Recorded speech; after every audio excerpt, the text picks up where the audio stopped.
In May of 1787, 12 states met in Philadelphia to discuss improvements to the Articles of Confederation.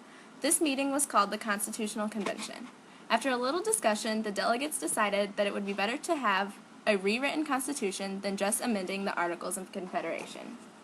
In writing the Constitution, the delegates discussed the three branches of government and their roles, the power of the government, slavery, and other issues. At the Constitutional Convention, there were 55 men who we now consider the founding fathers of the United States. George Washington was voted unanimously to preside over the Constitutional Convention in Philadelphia. Before then, he had been a surveyor and then the commander-in-chief of the colonial army in the Revolutionary War. He was dissatisfied with the Articles of Confederation, so he made a good leader in the writing of the Constitution. After the Constitutional Convention, Washington became the first president of the United States and put into action the laws of the United States Constitution. Another influential founding father was James Madison. Before attending the convention, he helped to write the Virginia Constitution. Madison was an advocate for a stronger central government and federal court system. He was the youngest member of the Constitutional Convention, but a very important member.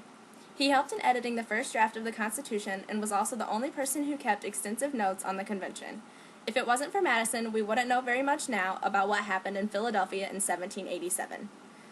Benjamin Franklin was also important to the writing of the Constitution. He rarely debated issues, but his opinions were respected.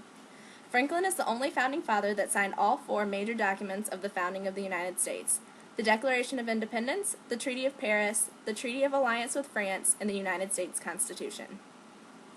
Alexander Hamilton was very important to the ratification of the Constitution.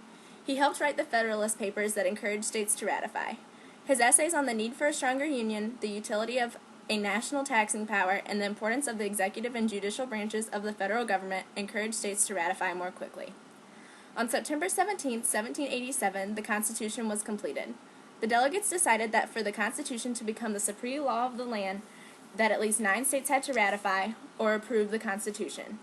Delaware was the first state to ratify on December 17, 1787. New Hampshire was number 9 on June 21, 1788, but by 1970 all 13 states had ratified, Rhode Island being the last.